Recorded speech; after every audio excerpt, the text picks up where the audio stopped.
Magandang araw mga kakutsero. Ito na naman po ang inyong lingkod na si Jigs na magbibigay sa inyo ng giya ngayong araw ng Sabado.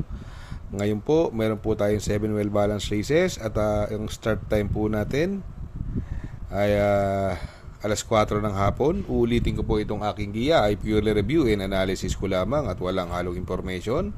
Simulan na po natin. Race number 1, dito po magsisimula ang winner take all. 3-year-old and above maiden race placers, no? Distance is 1400 meters at dito may 6 na kalahok. First choice ko po, numero 6, California Queen, sakay ni Jackie Jan Alvin Guse, no? Sa tingin ko, itong horse to beat sa laban na to, no? Second choice ko po, numero 1, Darley Bell, sakay ni Onil Cortez.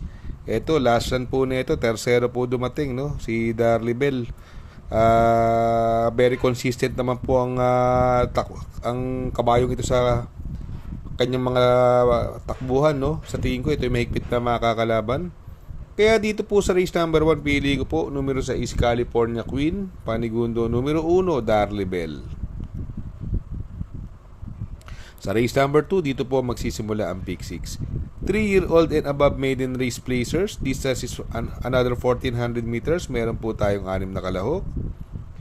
First choice ko po, numero 1, Queen Liam, sakay ni Jackie Tanya Nabarosa, no? Ito lagi lang masama sa paglabas sa aparato at alam naman natin mga nilalabanan, sila Glorify, no? Mabibigat. Last run ito, hindi lang maganda labas sa aparato, no?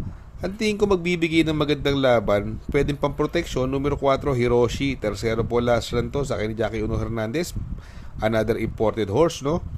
Pero kung nagtitipid po, pwede po solohin si Queen Liam. Pero kung may puhunan naman, dahil nga minsan nagbibisyo sa aparato, pwedeng pamproteksyon numero 4 si Hiroshi, no? Kaya dito sa race number 2, pili ko po numero 1, Queen Liam, panigundo numero 4, Hiroshi. Sa race number 3, dito po magsisimula ang pick 5. Rating based handicap system class 357 to 70 split, another 1400 meters, meron po tayo 8 kalahok. First choice ko po rito, numero 4, Generative coupled with Imperatus, parehas may panalo po ito, no? Medyo lamang ka rito dahil sa tingin ko po, possible maglutsahan si Shiver Me Pink at si Zoom, no? Parehas ang panalo nito, parehas mauna, no? Nagbibigatan pa sa timbang, silang dalawa yung pinakamabigat na timbang. Si Shiver Me Pink magdadala ng 58, although Uno Hernandez ang sakay. At si Zoom naman magdadala ng 57, sakay ni Pabs Cabalejo, no? Kung magkakaroon ng lutsahan, papabor po sa mga makakasunod, no? Second choice ko po rito, yung numero 2, Bid for Fame, no? Sakay ni Jackie Tanya Nabarosa, no? Ito ko ito yung pinakamalapit na aalis ko sakali magkaroon ng lutsahan si Zoom at si Shiver Me Pink, no? Halos pare-parehas lang din naman ng mga preba nila, naglalaro sa 1.23, 24, 25, no? Sa tingin ko sila na rin po maglalaban dyan. Kaya dito sa race number 3, ang pili ko po numero 4, Generative coupled with Imperatus, panigundo ko naman po numero 2, Bid for Fame. Sa race number 4, no? Dito po magsisimula ang pick 4. Rating based handicap system class 4, 42 to 56 split, another 1400 meter distance, meron po tayong 6 na kalahok, no? First choice ko po rito, numero 2, Elena Bell, sakay ni Christian Garganta. Itong kabayong ito, last run, nasigundo kay Tenteng Enteng, no? Yung na-inquiry po si Tenteng Enteng dun, baka mag-aumento pa to lalo si Elena Bell, kapiraso lang din naman po sila nagkatalo noon, no? Second choice ko po, ito, last run po na ito, tersero dumating, numero 3, Melania, sakay ni Onil Cortez. Ito, talking horse sa kanya to. At pwedeng iuna, pwedeng isunod tong kabayong ito. Kaya dito sa race number 4, pili ko po, doon ako sa numero 2, Elena Bell, no? Panigundo, numero 3, Melania. Sa race number 5, rating based handicap system class 357 to 70 split, another 1400 meter distance, meron po tayong 7 kalahok. First choice ko po rito yung imported runner numero 7, Great Sashi, no? Sakay ni Jackie Bumbong Villegas. Itong si Great Sashi lumalaban po kila Yusir, no? At ito lagi nasa timbangan po ito, tingin ko medyo lamang po siya, although ito kasing karera lang ito, pwede magkalutsahan si Fields Amor, Winter on Fire, no? Parehas mabilis po yan, no? Siguro kung maglalagay po ako ng pang-protection dito, no? Ilalagay ko na lang po dito yung Numero 2, Modern Legacy, sakay ni Jackie Jomelo Storke, no? Isang diremating kabayo. Kaya dito sa race number 5, pili ko po. Doon ako sa numero 7, Great Sashi. Panigundo, numero 2, Modern Legacy. Sa race number 6, sa penultimate race, no? Rating based handicap system class 4, 42 to 56 split. Another 1400 meter distance. Meron po tayo 7 kalahok. Ito po, first choice ko, numero 7, galing sa panalo, Watch Me Now, sakay ni Amon Raquel. Ito po, itumakbo sa US, no? Dumating po, meron pong video yan, dumating ng tersero, malalakas po nilabanan doon. Isang diremating kabayo po yan, si Watch Me Now. At nanalo po sa maiden niya, nakapigil, no?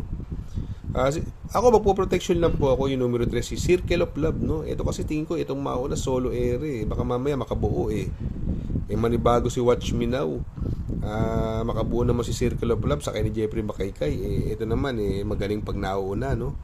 Kaya dito sa race number 6, pili ko po. Doon ako sa numero 7, Watch Me Now, Panigundo. Numero 3, Circle of Love.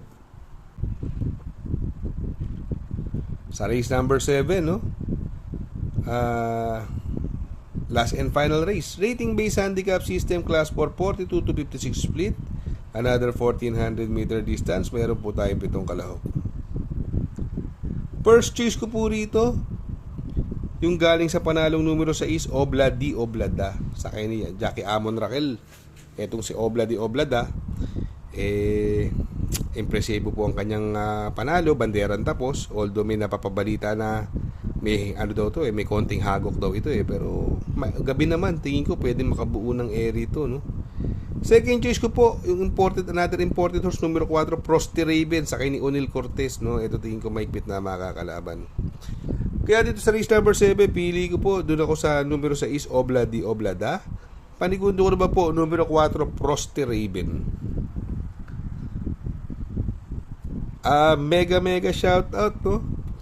Mega shout out sa Tanyong OTB Malabon, kila Boss Oyi, Sir Omeng, Mr. Drake at Boss Jero.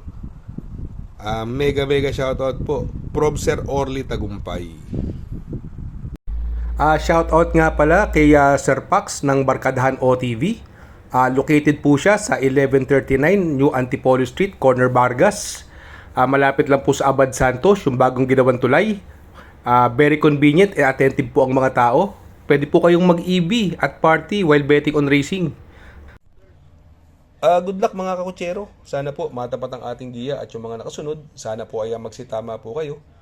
Ako yung makikiusap lamang at makikisuyo sa inyo na please like, share, subscribe, and hit the notification bell para update kayo sa aking mga giya. Good luck po and happy racing.